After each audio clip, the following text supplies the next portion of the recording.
တခါတော့ကြောက်ဝဲဦးလေးချက်စားရတာပြင်းလာလို့ငုံငပိချက်လေးချက်ပါမယ်ငုံကိုအရင်ဘေးမှာပြုတ်ထားတယ်ပေါ့နော်အဲ့ဒါတော့မပြတော့ဘူးထုံးစံအတိုင်းပဲစီလေးပူလာပြီဆိုလို့ရှိရင်တော့ကြက်သွန်အနီးကြက်သွန်အဖြူချစ်ထားတာလေးကိုထည့်ပါမယ်ထည့်ပြီးတော့စီတက်ပါမယ်အယောင်လေးနည်းနည်းရလာပြီးနွမ်းလာပြီဆိုလို့ရှိရင်တော့စနွင်းလေးထည့်ပြီးတော့ထပ်ပြီးတော့စီတက်ပါမယ်ဒီနေရာမှာစီကိုတီချာလေးစိတ်ရှည်လက်ရှည်ကြကြနနလေးတတ်ထားတယ်ပေါ့နော်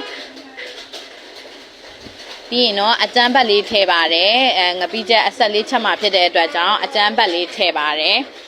အယောင်တင်မုံလေးထည့်တယ်ဟိုပါပေါ့နော်အယောင်တင်မုံလေးထည့်တယ်တီချာနနလေးစီတက်ပါမယ်စီတက်ပြီးွားကြီး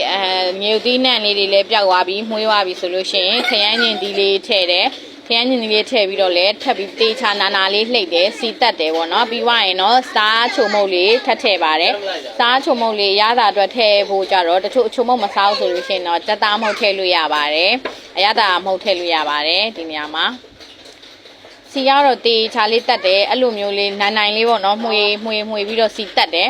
တက်ပြီးွားလို့ရှိရင်တော့မွေးလာပြီးစီပြန်လာပြီးဆိုရင်အဲ့ဒီစီပြန်လာတဲ့အတိုင်းမှာပဲရေမထည့်ဘူးเนาะငုံလေးတွေပြုတ်ထားတဲ့ငုံလေးတွေကိုထည့်ပြီးတော့တေချာလေးလှိမ့်လိုက်ပါတယ်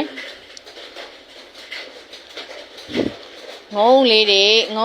ကိုတေချာလှိမ့်ပြီးတော့နည်းနည်းရတာဝင်သွားပြီးအနှစ်ရတာဝင်သွားပြီးဆိုရင်တော့ရေလေးနည်းနည်းလေးပဲထည့်ပါတယ်ရေနည်းနည်းထည့်ပြီးတော့ခဏအုပ်ထားမယ်ပေါ့เนาะကောင်းကောင်းမှွေပြီးပါလို့ရှိရင်ခဏအုပ်ထားလိုက်ပါမယ်